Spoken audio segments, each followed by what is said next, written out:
Welcome to Science Goes to the Movies, a look at the stories of science and how they change our culture. I'm Lisa Beth Kovitz. Many longtime fans of Frank Herbert's Dune know the Bene Gesserit Litany Against Fear by heart, repeat it to themselves in times of strife, and just in case they forget a line or two, tattoo portions of it on their bodies. In the 2021 remake of Dune, it's Paul's mother, Jessica, who first recites the Litany Against Fear as her son is tortured. To talk about other things you might do in a stressful situation, we're joined today by neuroscientist Wendy Suzuki, author of Good Anxiety. Wendy, thank you so much for stopping by to nerd out with us. Oh, thank you so much. I'm a huge fan of the show. Thank you. Oh my goodness, thank you. The first line of the litany is, I must not fear. Wendy, is it humanly possible or even a good idea to not fear? Are we just built that way? It is not a good idea not to fear. Fear and anxiety evolved to protect us. It is actually essential for our survival. And you may wish that fear and anxiety may diminish in certain situations, but it's not possible. And in fact, it's dangerous not to have the capacity to feel the emotions of fear and or anxiety. And what is the difference between fear and anxiety? They are strongly intermeshed. It's in fact hard to separate them. Anxiety is typically the feeling of fear or worry associated with situations of uncertainty. So all of us can appreciate why societal anxiety levels have been so high in the last few years. Fear is typically that feeling that comes up when there's something immediate. But we all know that we can project our fear through our anxiety, so that's how they're linked. Boy, can we. Yes. Yeah. The full title of Dr. Suzuki's book is Good Anxiety, Harnessing the Power of the Most Misunderstood Emotion. Why is anxiety the most misunderstood emotion? I think it's misunderstood because people easily think, I just want to get rid of it. I don't want any more anxiety. There's shame around anxiety. That's another reason to kind of throw it out the door. But I'm here to say that anxiety is a normal, protective human emotion. Again, it evolved to protect us. And even though you might not be feeling particularly protected by your anxiety, what I try to do in the book is start with that basic premise that, for 2.5 million years, this emotion has evolved to protect us from things that could be dangerous. And the reason why we're not feeling protective is because the volume of our individual and societal anxiety is just turned way too high. So step number one is let's use some science, let's use some neuroscience, let's use some psychology to learn how to turn the volume down on our anxiety to get it to that level where it is protective, where it's actually helpful, sometimes even beneficial to us, which comes to my title, Good Anxiety. It makes you careful. Yes, it does. Makes you precise. Yes. It makes you mindful sometimes even. Sometimes for me, it gives you energy. So that energy is like, oh my God, what's going to happen? What if she asks me a question that I don't know? I typically, I give so many talks, I use that fear and anxiety to propel my answers to these questions. I am harnessing right there. What am I harnessing? I'm harnessing my anxiety. I'm harnessing my fear. I'm harnessing that energy. That is how, one example, common example of how it could be good. Throughout the Dune saga, the Litany Against Fear is often spoken when someone is standing very still, as if controlling one's fears or anxieties can be managed through intellect or force of will. In real life, though, is managing anxiety a full body problem? Absolutely. That I absolutely agree with. It's a mind-body problem. Let's start with the mindset. How can we approach anxiety in a different way? Can we have different beliefs around it? That's why I named the book Good Anxiety. Can you think that it's a possibility that your anxiety can bring you something good? And let's go to the body. How can you approach anxiety through your body? Well, one of the most transformative ways that you can shift your emotional state of mind is by moving your body. Physical activity is transformative for your mood. What it does is it releases all sorts of neurochemicals in your brain. I like to say it's like giving your brain a bubble bath of neurochemicals, including dopamine and serotonin and noradrenaline. And what does that do? It makes you feel rewarded. It makes you feel happy. It decreases those feelings of anxiety and depression. And that is very powerful for anybody that has that coming up on a regular basis. Everybody's anxious about something. But at what point do we say this has gone beyond the capacity of self-help and we really need professional intervention? Absolutely. So I like to tell people that when your anxiety becomes at a level that is debilitating, it does not allow you to live your normal life. It's one thing, I go to work and, I have anxiety. That person always bothers me. Oh, that person, it's really giving me a lot of anxiety. But I'm still at work, I could still do it, it's annoying. But when it becomes debilitating, when you can't go to work, you can't get out the door to go to work, it affects your personal relationships, your work, your creative process. That is when you need medical help. In its second line, the Bene Gesserit Litany Against Fear continues. Fear is the mind killer. Is it? Are our brains different when we're fearful or anxious? Absolutely, I agree with that part of the litany as well, because and this is kind of the why of why should we be concerned about our anxiety levels, our stress levels. The why is that we know from so many studies that long-term chronic stress and anxiety, or anxiety that causes that stress response in your body, will give you long-term higher levels of cortisol, the stress hormone. And you know what that does? That actually acts in your brain to first damage brain cells in two key brain areas. The prefrontal cortex, important for attention and decision making, and the hippocampus, critical for long-term memory. First, it damages the dendrites of neurons in these areas, which are the input structures of the cells. And then with long-term stress, PTSD, for example, it will kill cells in these brain areas. Those cells don't come back. And a common finding in patients with PTSD is a smaller temporal lobe. What is actually happening is that there's many, many, many receptors for cortisol on hippocampal cells. And with too much flooding of cortisol, you end up basically exciting these cells to death. Oh, good God. Yeah, it's not good. Now I'm worried about it. Sorry. Well, change your mindset about that, because here's what you can do. Let me give you my two go-tos if you want to lower immediately your level of anxiety. Number one, we've already talked about, move your body. People say, I don't have time to run a marathon. 10 minutes of walking has been shown to significantly decrease your negative mood states, including anxiety. Everybody can go take a walk for 10 minutes. That is an immediate effect. Again, that bubble bath of neurochemicals. Right. Number two, deep breathing, deep, slow breath, because you're activating what's called the parasympathetic nervous system, which is your natural de-stressing part of your nervous system. Think about monks. The oldest form of meditation is breath work, because even though monks hundreds of years ago didn't know the term parasympathetic nervous system, they knew that deep breathing could bring them into a calm, meditative state. And it happens immediately. It takes a little bit of practice just to try, but that is also a very powerful way to decrease your anxiety levels. Can we change our brain's response to stimuli? With practice, absolutely, you can. You can habituate. So if spiders give you anxiety, you can start thinking about spiders and associate them with, ice cream, something good. And then slowly, this is one of the kind of approaches to habituate people to things that they're afraid of. But it's changing your belief system. If you think that spiders are terrible and going to kill you, they're always going to give you anxiety. If you start to appreciate their role in the ecosystem and what they contribute to the planet, that in fact, the vast majority of spiders are going to do nothing to you, you think, okay, maybe I could live with the spiders. Wendy's book about anxiety is actually a really fun read, particularly for anyone interested in the brain.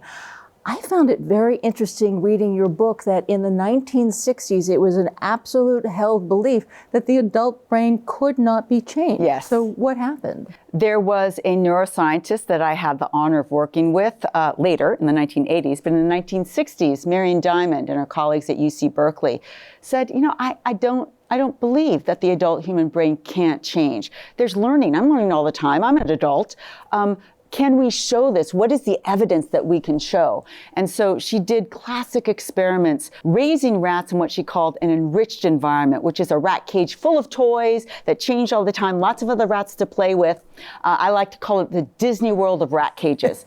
And she compared the brains of those rats living in Disney World with rats living in what they called an impoverished environment with free food and water, but no toys and maybe just one other rat. What they showed is several months in living in these different environments completely changed the anatomy, physiology, and function of the brains of the rats living in Disney World. And that was the start of our understanding that, yes, the adult brain is plastic. We have this capacity to change and grow. And I don't think we can underestimate the enormity of that realization. Absolutely. You know, it defines what we call wellness and self-help. Can we change the way we think? Can we evolve over time? That is the general topic of both my books, that I've explored it in myself after studying it for so many years in the lab. Just about halfway through the Litany Against Fear, we get to the line, "Fear is the little death that brings total obliteration." And in her book, Dr. Suzuki, successful professor of neuroscience, is very open about her personal interactions with anxiety and stress and how they can chip away at a person. Wendy, how destructive is anxiety? You know, it's very destructive. Everybody knows this instinctually. It makes you smaller. It makes you non-communicative. It cuts off flow, which is this wonderful psychological state that, you know, brings all the kind of creativity into you and allows you to perform at your highest level, which sometimes can make you even more anxious, like, oh no, I don't have flow. But it is cutting off creativity. On a neuroscientific level, it is deactivating your prefrontal cortex. So high levels of fear often are described as you just go into standard motor programs. You don't have the ability to think and decide and make higher level decisions. That's why you don't want to be in that state for a long time. You want to use it as a danger zone. So you want it in situations of there's a fire. Let's get out. Let's use that to use our fight or flight response. But in everyday situations where the news cycle or Instagram posts or existential crises about what's happening in the world today are just getting us down, we really want to be able to control that and get to a better state, because all of us need better creativity to be able to get through these very, very difficult times that we're living in.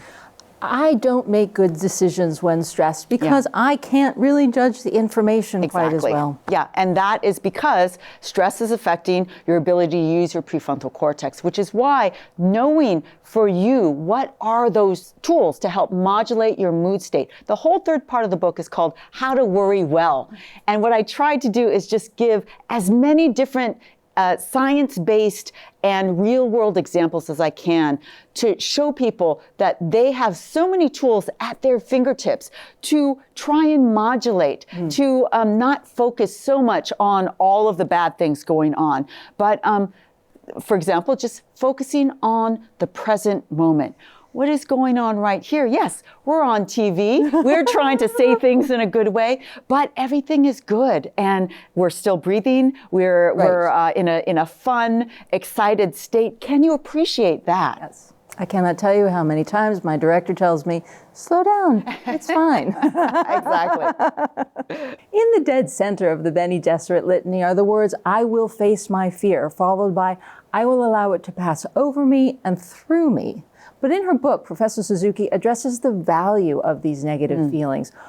First off, what does anxiety do to our energy level? Yeah, so anxiety is a form of neural energy. And so one could take advantage of that energy, but in certain situations, especially if anxiety has been high for a long time, that starts to sap your energy. You feel like, I always use this example of a big rock around your neck that you're dragging around, your rock of anxiety. So it is an energy sapper overall, but good anxiety can help you kind of harness that energy that comes with anxiety and use it to your advantage. In part 2 of her book, Professor Suzuki offers ways to turn anxiety into a superpower. And Here on Science Goes to the Movies, we are always interested in new ways to get superpowers. So am I going to have to dunk myself in gamma rays or toxic eels, or what do you got? No. So I talk about 6 different superpowers that come from anxiety. And let me just give you a few that are really easy to understand and really easy to implement. Like everybody listening today can implement it right now. So here's the easiest one. It is the superpower of productivity. So what if a superpower of anxiety is better productivity? How does that work? I'll tell you how it works. A very common form of anxiety is that what if list. What if I mess up when I'm, doing my interview? What if I didn't send an email on time or in the right way or with the right wording? All of those what ifs, they hit me right before I'm trying to go to sleep. It's like, I'm about to go to sleep. It's going to feel so good. And then bing, what if I didn't do that? What if I did do that and I didn't do it the right way? All of these what ifs.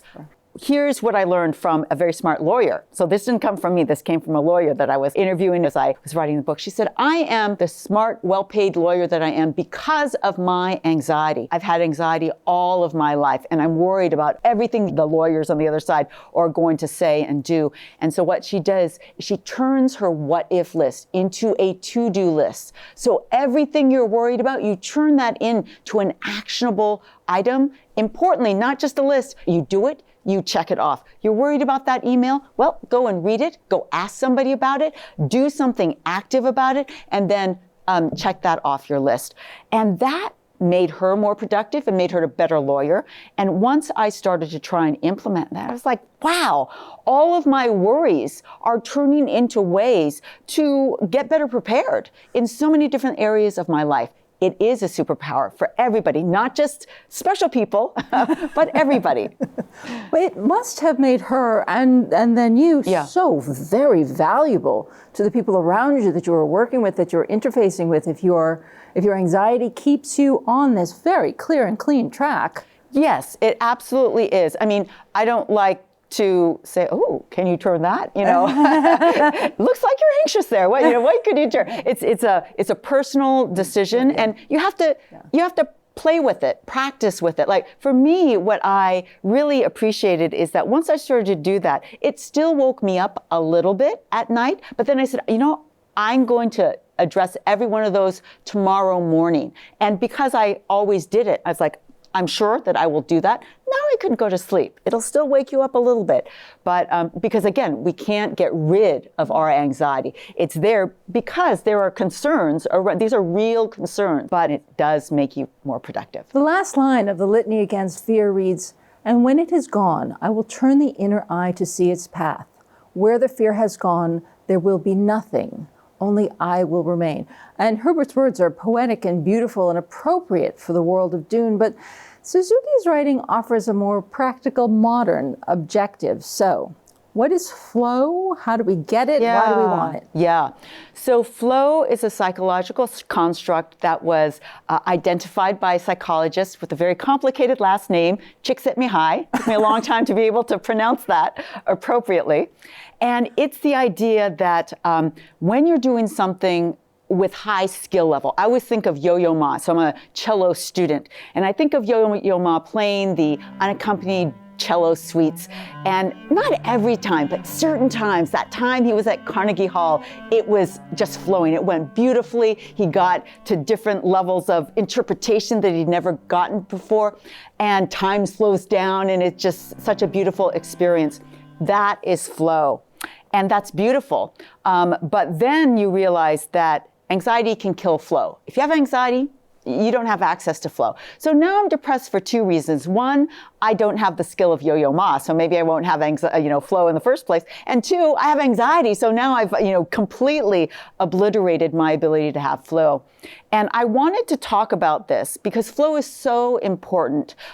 It helps our creativity, it helps just our overall performance. And I realized that flow, actually my version of flow, microflow, is a superpower, another one of those superpowers of anxiety. And how it works is this. We can all appreciate those tiny moments in the day where everything's going well. you're really enjoying it. I realized this at the end of a yoga class. We go into corpse pose, Shavasana. I was thinking about flow, that I was really into that chapter. I was laying there in Shavasana and I thought, I'm flowing in Shavasana. There's nobody laying on the ground better than I'm laying on the ground. I should own that. This is a moment of flow. I'm flowing in Shavasana. And that just made me realize that there are so many other moments of the day. When you answer a question and you think, oh yeah, I gave a really good answer to that question, a little moment of flow. I make a green smoothie for myself every morning and I really enjoy it. So that's a moment of flow. The first cup of coffee, make it really well. Yes, you can feel that one. Everybody can appreciate a moment of flow, but what makes it a superpower for those of us with everyday anxiety is because of the concept called the negative contrast effect, which means the highs in our life are higher because we have lows. And those lows come from the discomfort of anxiety. We all have anxiety during the day, but in fact, that discomfort makes my Shavasana feel that much better. And those other moments of savoring that much better. So it becomes microflow, not classic flow, but microflow becomes a superpower for those of us that suffer from anxiety. If you recognize it, if you own it, if you honor the flow and not just the low. Yes. Exactly. Oh, I love that. Can I use that? Can I use that? You flowed right there. The first two parts of Good Anxiety address the neuroscience of anxiety, but then in part 3 of the book, Dr. Suzuki flips the focus to the reader's own emotional experience. So what is the art of worrying well? The art of worrying well is basically an invitation to start doing some self-experiments on your own anxiety. What works for you? Maybe it's a Netflix comedy special, right? Maybe it is call your funniest friend, which I do very, very regularly when I need just a boost. These are practical things, and I try to give so many different examples because everybody's different.